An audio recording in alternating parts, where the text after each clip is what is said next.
The driver carousel at the DTM continues to turn. Audi pilot Tom Christensen has now ended his career. His car will be driven in 2010 by youngster Oliver Jarvis. A lot of car cockpits are still unassigned and a lot of big names are doing the rounds. Because top drivers from Formula 1 have always switched to the DTM. Frentzen, Alesi, Häkkinen and Schumacher are just a few of them.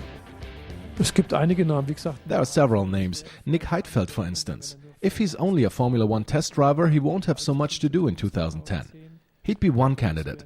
But David Coulthard is another person who's just the type to suit the DTM. In die DTM passen würde. It's going to be tough for Heidfeld to get a car in Formula 1 now. The sought-after vacancy with Mercedes GP was snatched away from him by no less person than Michael Schumacher. And Michael's brother Ralf is being discussed by several teams. Hat Anfragen He's had requests and he's thanked them politely. It's an honor for me, but I still have a score to settle with the DTM. Die heißt DTM. The DTM is motorsports at the highest level. Ich glaube, Anyone who can lead in the DTM can do the same in Formula 1. Ralf Schumacher has already proven himself in Formula 1. 180 races, 6 victories. Schumacher would still be an asset for most Formula 1 teams.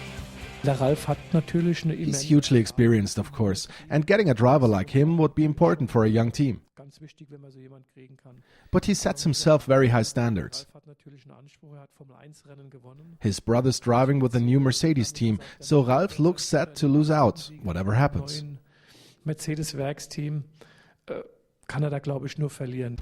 After 2 years with the DTM, he's still missing out on victories and the podium. Schumacher has to deliver good results in 2010. In the DTM, he still has to prove himself. So what's the special attraction of the DTM? Warum tauchen die Formel 1-Fahrer in der DTM? Why do Formula 1 drivers turn up in the DTM? As a rule, they don't come directly. Ralf Schumacher is an exception there. They take a break of 2, 3 or 4 years. Then their batteries are recharged.